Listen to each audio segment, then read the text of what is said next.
Having recently been introduced to the full length of this trail, I decided to take the opportunity to go back a few weekends ago and take some footage just to show some of you who may not be familiar with it. This is the Kloof Community Railway Trail.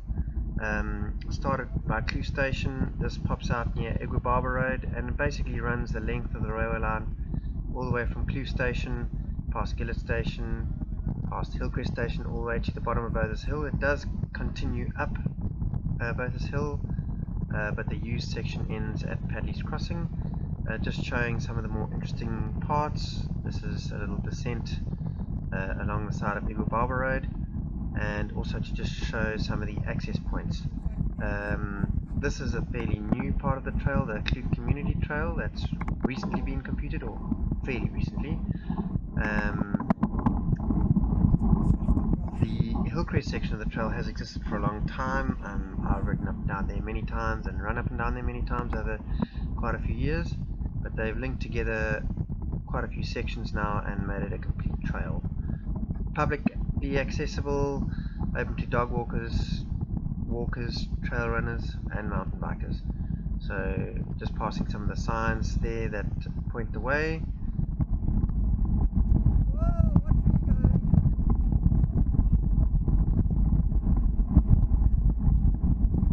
And just approaching another one of the signs. So this is what you're looking at if you're on the Kloof section. That arrow points you in the direction of Kloof Station, and that's the fairly new section of trail. Here you can head off to the left and cross the railway line, but I prefer to stay on my bicycle and head to the road. We're now on Barber Road,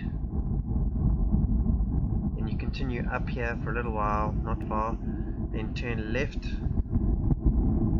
You're now heading towards the Everton Gillett's turnoff, and then turn right. This is not marked, so to get back onto the trail you now turn right and you are now on the trail again.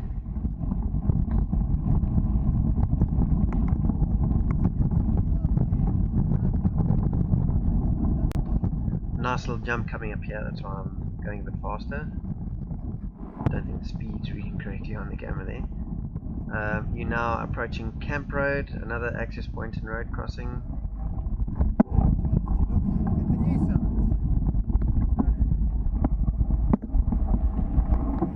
And that is what the signs look like on this section of the trail. You can see it's a two-way trail, cyclists, walkers and dog walkers, and obviously the steam train on a Sunday.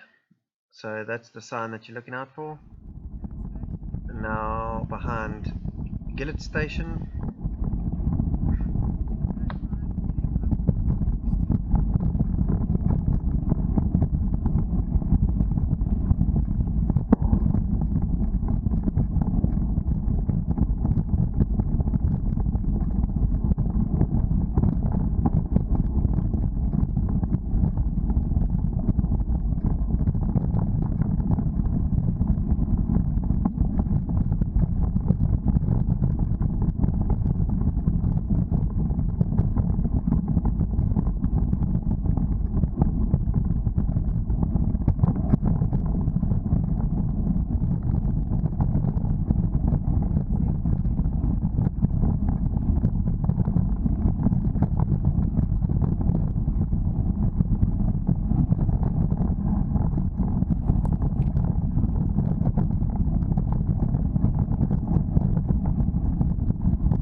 On this section of the trail there are sometimes two options. I prefer to stay close to the fence.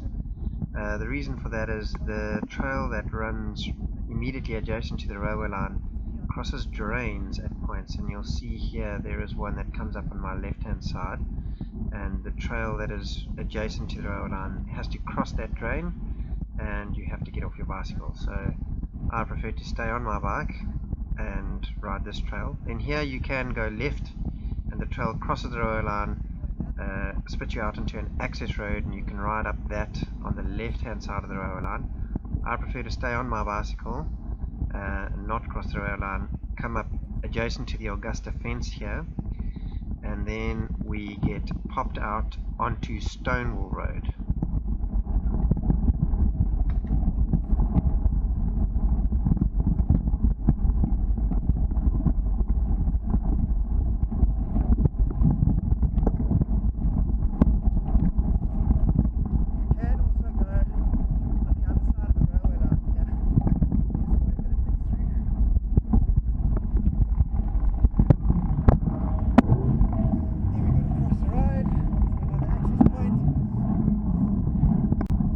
So this is Stonewall Road, obviously another access point. Now you can turn or continue along parallel with the railway line here. There is a path that goes adjacent to the stone wall.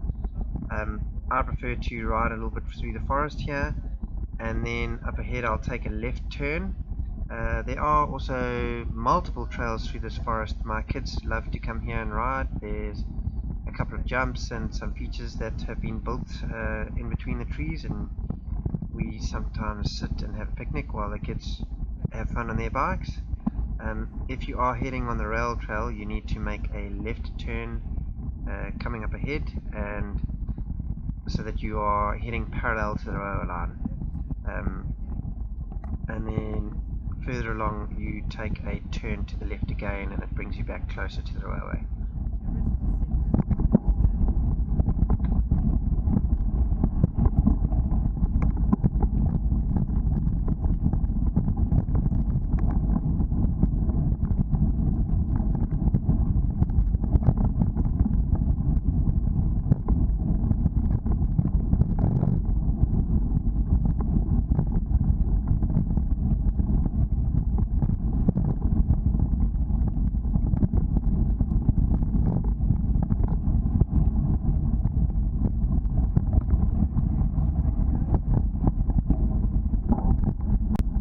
So across the valley from where I am now is Moorwood Trail to the right, and across the valley I've just turned left to join back up with the Moorwood Trail. You saw the trail continued on down the hill.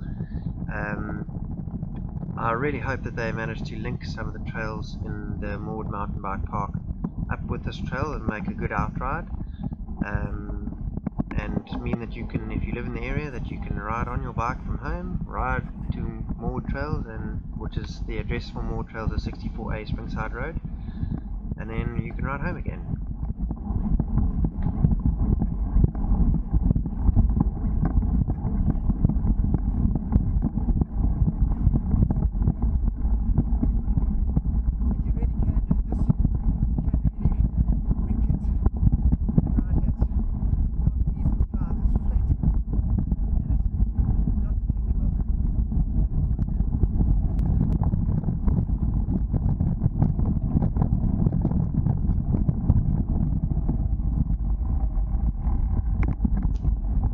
So we're just approaching Stonewall Road here, another road crossing.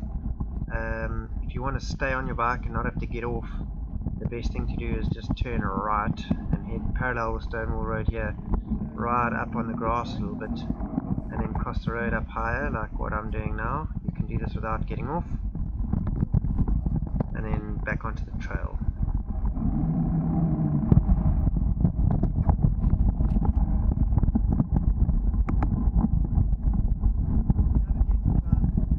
And then basically now the trail for quite a long distance heads more or less parallel to Springside Road, and you can access the trail from multiple points along Springside Road. So that road to my right is Springside Road, and for quite a long distance you ride parallel to the railway line, and Springside Road kind of comes close at points and drifts away and then comes back again.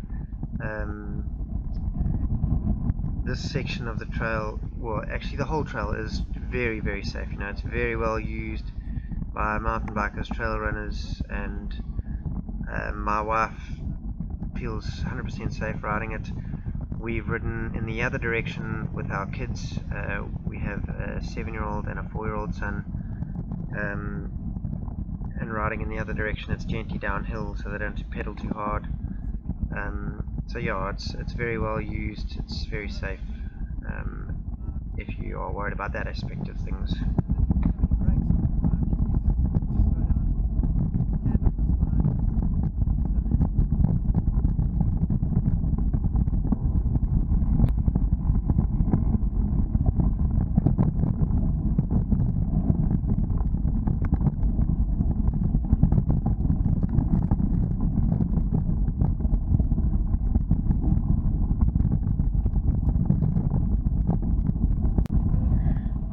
Now passing the old Hillcrest station, which is now Station Master's pub. This section of the trail is very, very flat, and you could ride it very fast if you wanted. We're now passing the access point on Ridge Road, I think it is. The Hillcrest High School sports fields are just around the corner there. You saw the Moorwood Trail actually heads up in that direction and spits you out onto the tar. But the trail does carry on up the railway line in the direction of West Riding, so we're doing that. There is one more access point just a little bit further along here, which spits you out into Barron Road, so you'll see I'll go down a little descent here, and then the grass there to my right now. If you turn right, that will spit you out onto Barron Road in West Riding. But I'm going to carry on straight ahead on the trail. Little climb coming up now, just another short sharp one, and then we'll carry on and we'll get to Padley's rail crossing, which is where I then turned off the trail. You can head further up Bothers Hill on the trail. I'm not too sure what it's like up there. My in-laws live in West Riding, so I tend to ride to their home or from their home. So yeah, I head off there. But yeah, I really enjoy this trail. It's publicly accessible, you don't have to pay, and I don't enjoy riding on the road, all the safety hazards that come with that. So you can head out for a run or a ride on this section of trail. You just have to avoid all the cattle along the way.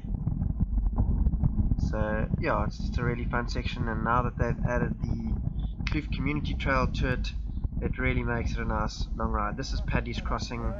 I turn right here and head into West Riding. But yeah, just thought I'd show a little bit. The more people that use the trail, the more compact it is and the less overgrown it is.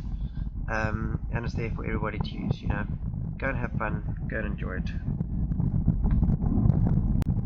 Not too many places that you can head out on your bike or in your trail shoes and do 11 kilometers of continuous trail in an urban setting. So yeah, head out, you can do it both ways, that's 22, and have some fun, get fit.